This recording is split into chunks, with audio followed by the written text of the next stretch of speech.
Are you connecting all the dots on the journey to your inner wisdom? Are you looking for a fresh perspective on the messages you've been asking for?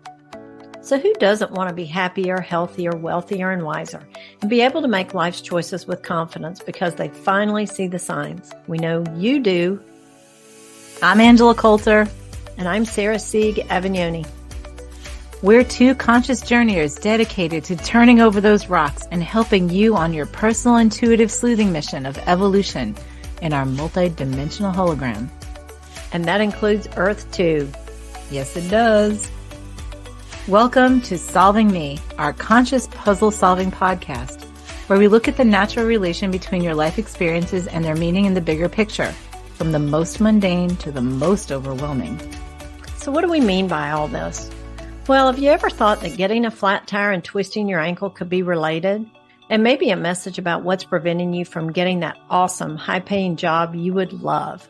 Believe it or not, it's all connected. Want to know more? Come on and let's get sleuthing.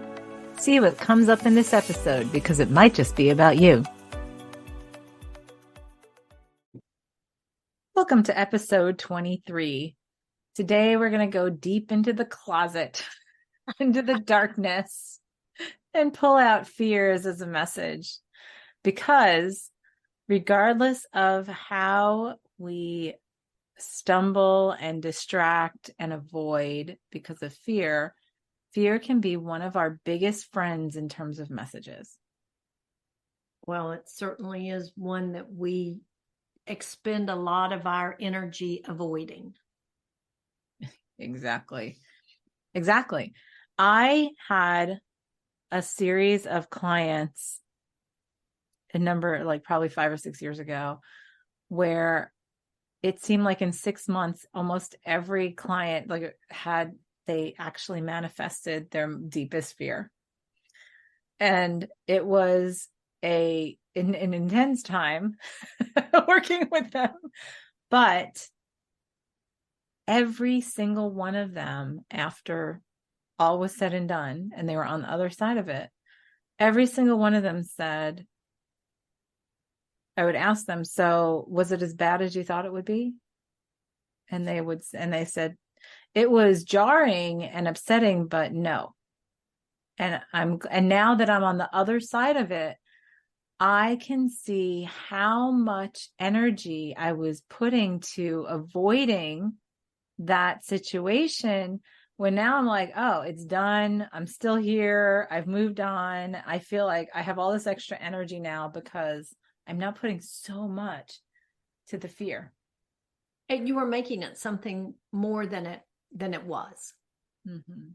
And I think that's the most important thing about fear, that from my personal experience is that because you're experiencing that level of fear punctuates the importance of looking at it, because it is all consuming and it is growing and will start manifesting in other ways that almost are like a detour to the same place. Mm-hmm. So why not just go the direct route and look at the fear? Right. Exactly. And so an exercise that we talk about often in other media here is that I have found one of the best exercises that I've learned is in meditation, when I have some fear come up, is to simply envision like a foyer and a door, and opening the door and having a personification of fear there and being like, okay, well, thank you for visiting me. Come on in and tell me what you're here to show me. But don't stay. Yeah, don't stay. Yeah. For a little bit. Just stay for a little bit. Maybe one cuppa. That's it. But I'll tell you that exercise in itself, typically when I say that, what I see as the personification of fear will literally simply step out of the way so I could see what's right behind it. And as soon as I see that, I'm like, oh, every single time. Or the imagery you have of fear immediately turns into something that's not near what you've imagined it to be. because it's just such a, we make it so much, we envision it so much worse than it actually is. Right. So fear comes from these feelings of the ego, in many cases, of losing control, of not being able to control something. So that's where fear of the unknown comes, fear of like dying, fear of all these things that we believe are out of our control, and Losing control.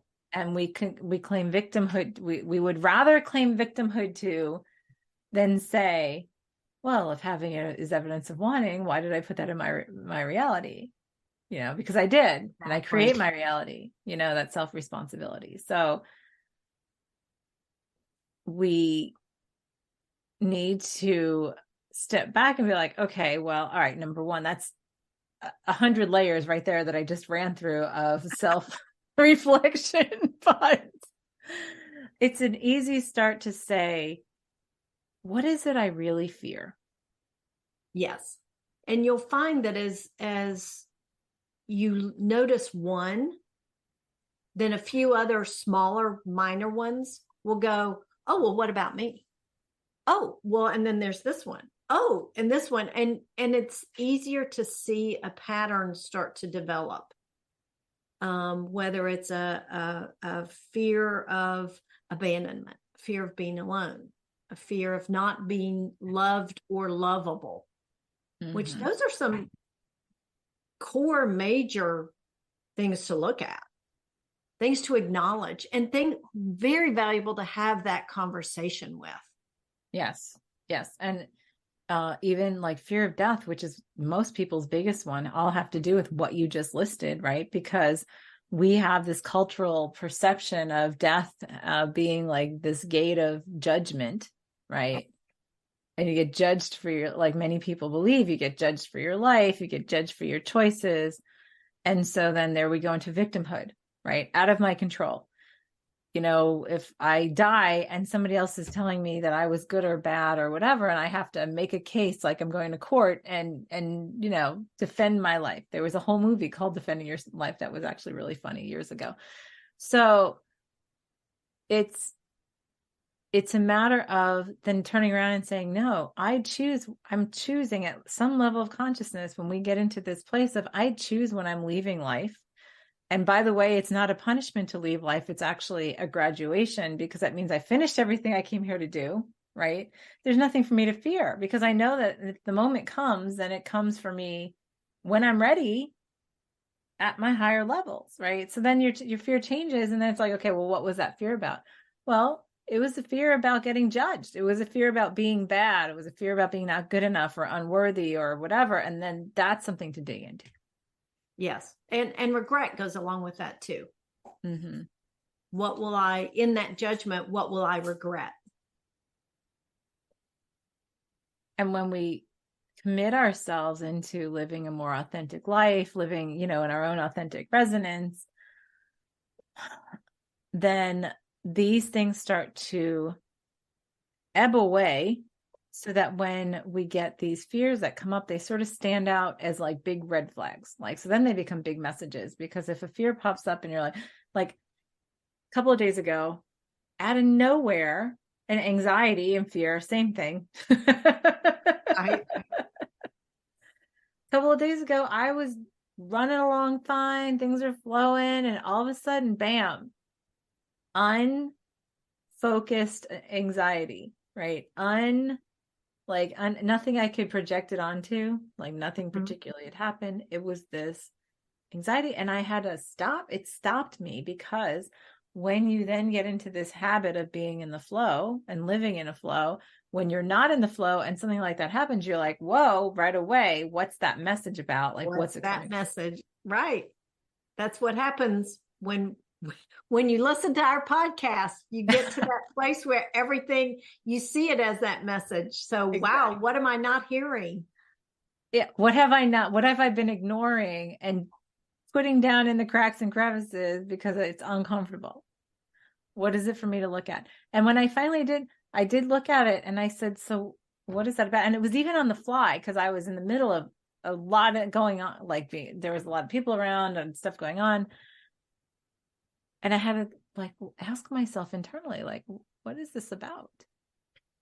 What am I afraid of? Like, what triggered this? What sparked this? And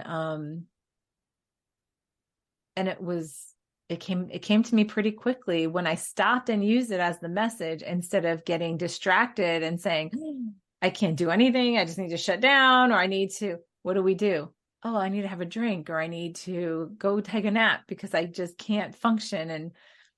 I And need to distract myself. I need to escape from this or distract myself. Right. And that's where unhealthy distractions happen. I'm not saying naps are definitely not just bad distractions, but when they're disruptive for every other flow, then they can be. But we have all kinds of things that we do, and it'd be like, oh, I've got to do this, I've got to do this. And like, we talk about nervous energy. What's nervous energy?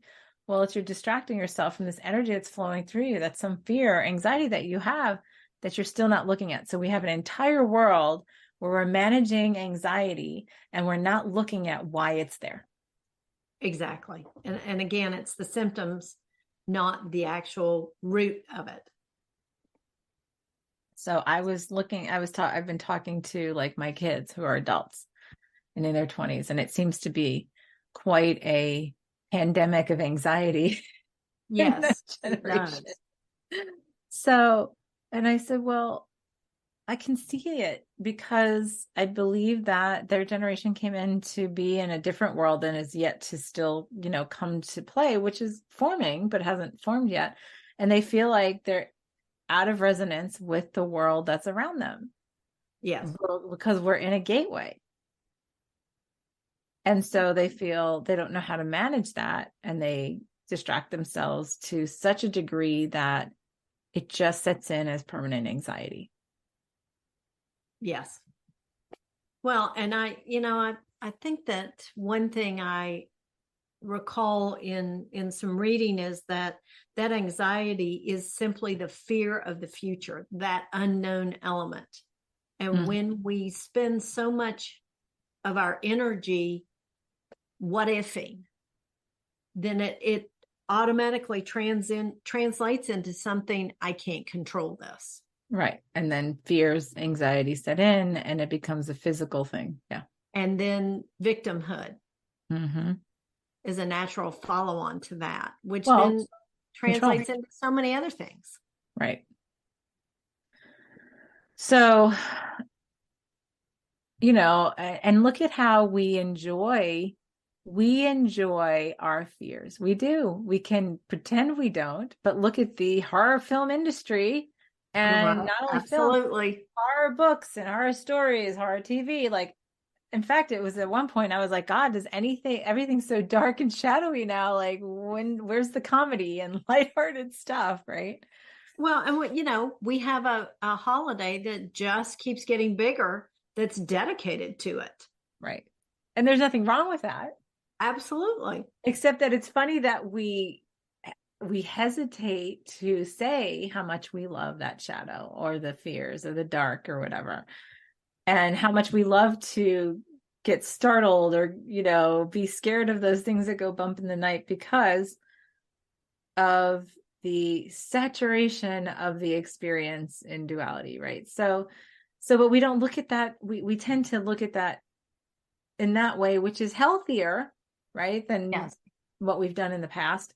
But we're still not looking at the messages often that they provide, right? Because we're like, oh, well, it was a bad energy. It was bad juju. It was a bad spirit. It was something that attached to me and I had no control over. There's your control, right? Right. I am afraid of this happening, or I'm afraid, like, and you go into, like, I was having a conversation with somebody not too long ago, and it was like, well, they had gone 7 steps into some fear that was completely like 99.9% not going to happen.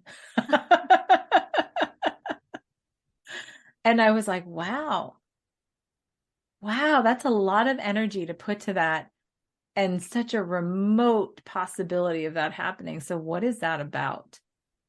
Well, and it takes on a persona of its own, that you then again fall back into that victim of this has power over me, which, then shifts the whole balance within yourself, and you get back into that out of alignment.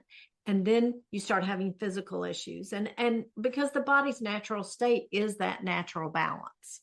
And fear unaddressed wreaks havoc on that. Oh, it creates all kinds of physical issues and whatever, which is why fears are in there with beliefs in terms of how we physically manifest them in our bodies and things like that. So, why we talk about in manifesting what we fear the most is what we create often, is because we let it have so much power over us. And if we just simply sat and had some tea with that fear,